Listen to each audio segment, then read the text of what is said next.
August 8th, 2023. It is a date forever burned into the history of Hawaii and the collective memory of the nation. On that day, a perfect storm of severe drought and hurricane-force winds fueled an unstoppable inferno. In a matter of hours, the historic, vibrant town of Lahaina was reduced to white ash. With over 100 lives lost, it became the deadliest wildfire disaster in modern American history. Now, 3 years later, we return to the island of Maui. The smoke has long cleared, but the journey of healing has only just begun. Welcome back to the channel. Today we are taking a deep, unflinching look at Lahaina, 3 years after the unthinkable, exploring the painful realities of rebuilding, the struggle for housing, and the unbreakable spirit of the Hawaiian people.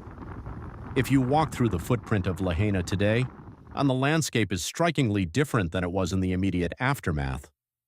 For the first 2 years, this area was an environmental hazard zone. The monumental task of clearing millions of tons of toxic debris, melted vehicles, and hazardous soil was a slow, agonizing process. Today, that massive cleanup phase is largely complete.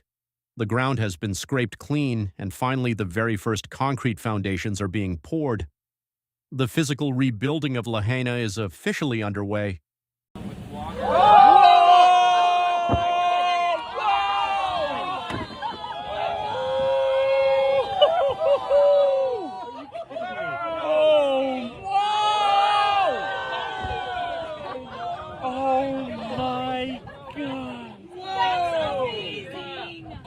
But the scars of this tragedy run much deeper than the scorched earth. For the survivors, the greatest battle over the past 3 years has not been against the fire, but against a crippling housing crisis.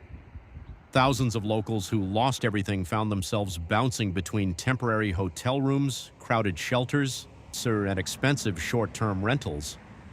With the cost of living skyrocketing on the island, a tragic secondary disaster unfolded: the displacement of the native Hawaiian working class. Many multi-generational families were forced to make the heart-wrenching decision to leave Maui entirely just to survive. For those who stayed, a fierce grassroots resistance was born. Across the island, you will still see hand-painted signs declaring, "Lahaina is not for sale."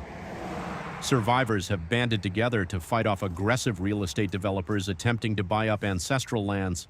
They are fighting to ensure that when Lahaina is rebuilt, it is rebuilt for the people who actually made it a community, not just for luxury tourism. And in the center of that historic town stands the ultimate symbol of that defiance: the iconic Lahaina banyan tree.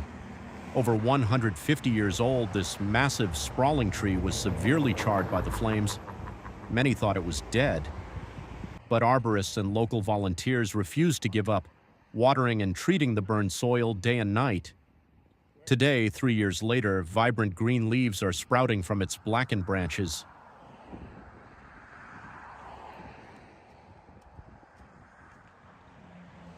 Just like that historic tree, the roots of the Hawaiian people run deep.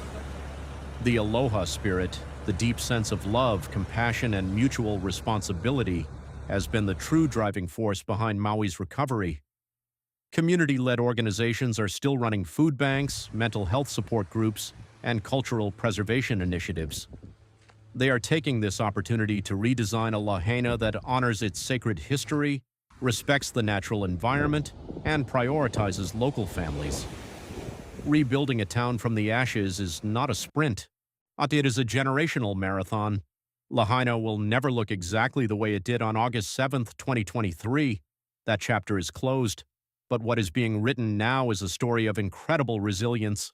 The tragedy took their homes, but it could never take their heritage. We will continue to follow Maui's historic road to recovery. If you found this documentary update meaningful, please hit the like button and subscribe to support the channel.